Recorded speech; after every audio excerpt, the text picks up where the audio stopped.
The man struggled to reach for a measuring ruler. After tearing open the ruler's packaging with his teeth, he took out a piece of gum and chewed it until it was soft, then firmly stuck it to the tip of the ruler. He then lowered the ruler into the waste bucket. As the phone inside lit up, hope surged through Mark. He frantically attempted to unlock it, but the ruler was too flimsy. With only one hand, he couldn't control it precisely. After 3 failed attempts, the phone was locked for 1 minute. Mark felt a wave of despair. A steel rebar had pierced through one of his arms. Without immediate treatment, he would eventually bleed to death. Worse still, in less than an hour, this place would be demolished by explosives. As the chief architect of the entire project, Mark knew that once the bombs detonated, he would be blown to pieces. The moment the minute passed, he eagerly tried to unlock the phone again. But haste makes waste. The gum detached and stuck directly onto the phone screen. Mark cursed under his breath and reminded himself to stay calm. This was his last piece of gum. Another failure would mean the end. So this time, he was extra careful. Fortunately, nothing went wrong, and the phone unlocked successfully. Overjoyed, Mark immediately tried to call his wife, but his hand slipped unexpectedly, and the call went to his brother instead. This turned out to be a blessing in disguise, as his brother was holding a press conference nearby and could reach him faster. When the call connected,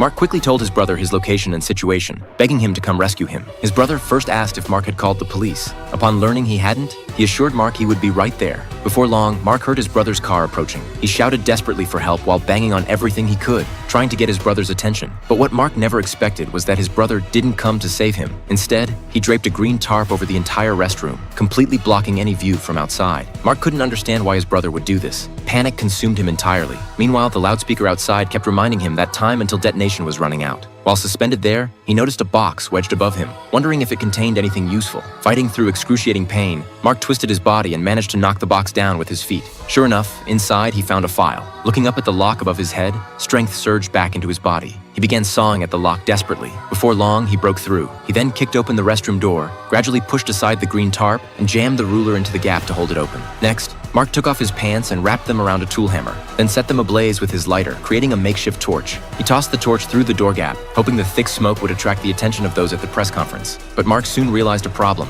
The torch had landed too close to the restroom. All the smoke was drifting back inside through the gaps. At this rate, he would choke to death before anyone noticed him. With no other choice, Mark used his hard hat to scoop wastewater and extinguish the flames himself. With less than 10 minutes until detonation, he had completely lost hope.